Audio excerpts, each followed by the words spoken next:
Lyon rend hommage à René Lénaud, journaliste, poète et figure de la Résistance. Yoko Ono n'assistera pas au vernissage de sa rétrospective demain au MAC pour cause de grippe. Enfin, la victoire 5-1 de l'OL sur Guingamp hier soir au Grand Stade. La piste du drame familial privilégiée ce soir après la découverte des corps sans vie d'un couple de retraités à Craponne. Ils ont été tués par balle ce matin à leur domicile. C'est leur gendre, inquiet de ne pas avoir de nouvelles, qui a alerté les pompiers. Présent au moment de l'arrivée des gendarmes, l'un des fils du couple aurait, selon une source proche du dossier, reconnu en partie les faits. Il n'a toutefois pas pu être entendu en raison de problèmes psychologiques et de santé.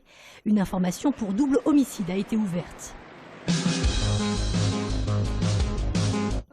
Hommage cet après-midi à un poète résistant lyonnais, René Lénaud.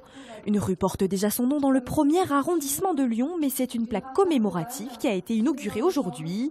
Exactement au numéro 6 de la rue René Lénaud, où a longtemps habité la famille de cet homme tué par les nazis en 1944. C'est quelque chose, effectivement, qu'elle soit au-dessus de cette allée que j'ai tellement franchie, ça me fait beaucoup d'émotion. Je pense qu'elle aurait à ce moment-là même peut-être être posée plus tôt, mais elle y est, voilà. Né à Lyon en 1910, René Lénaud a été journaliste au Progrès puis très actif dès 1942 dans le réseau de résistance Combat, où il se lie d'amitié avec Albert Camus. René Lénaud est arrêté place Bellecour, fait prisonnier à Montluc, puis assassiné à Villeneuve dans l'Ain. C'est un hommage que nous lui rendons. La rue a déjà été débaptisée, elle s'appelait, lorsqu'il habitait ici, rue Vieille-Monnaie. Elle s'appelle maintenant rue René Lénaud.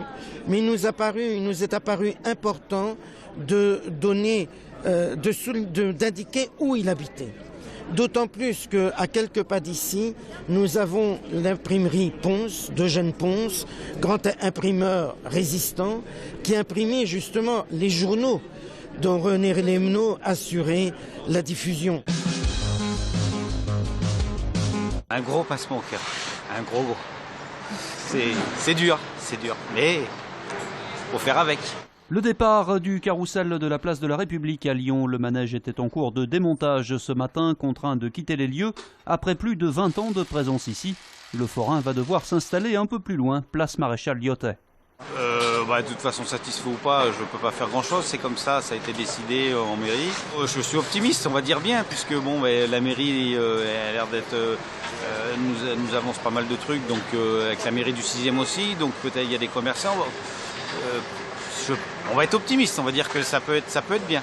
C'est dommage qu'ils partent d'ici parce que oui, ça amène pas mal de monde quand même. Je fais ma petite pause quand il y a un rayon de soleil et je regarde les enfants et c'est bien agréable. Donc je trouve, et puis c'est dommage pour eux. Voilà, je suis pour les indépendants, tout simplement.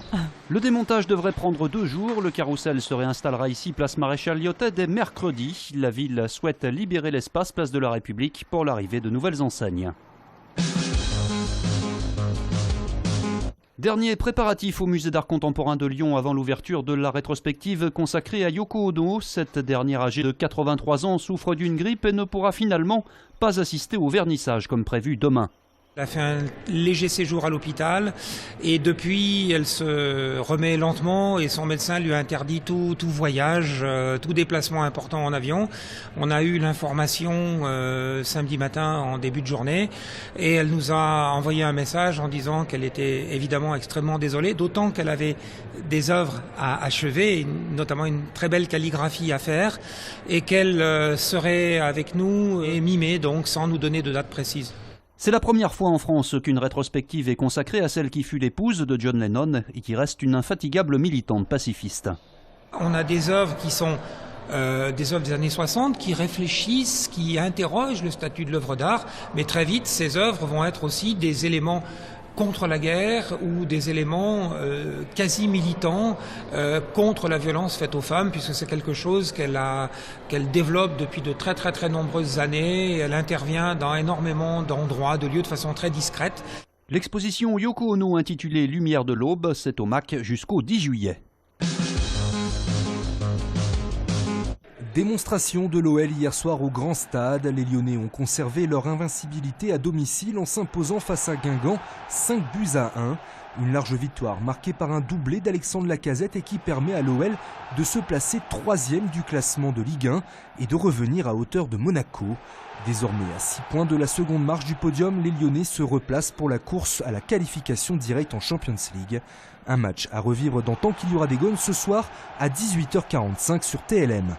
Et à l'Astrobal, l'ambiance a également été à la fête ce week-end. L'Asvel est sorti vainqueur vendredi soir de son match face à Orléans 79-57. Une bouffée d'air pour la Green Team qui restait sur une série de résultats en dents de scie à domicile. Et dans nos esprits, c'était ça aussi, c'est pour notre public, pour nous relancer, pour vraiment poser pied chez nous. Et c'est bien, c'était l'occasion parfaite et on a bien saisi ça. On reprend confiance. Et ça, de façon globale, tout le monde est dans le coup. Et derrière, on va voir si on peut passer le cap sur les matchs serrés contre les grandes équipes. Un rebond qui permet à l'Asvel d'être 6e au classement de Pro A et de conforter sa place dans le top 8, synonyme de play-off en fin de saison. Prochain rendez-vous de la Green Team demain soir en quart de finale de la Coupe de France face à Saint-Quentin.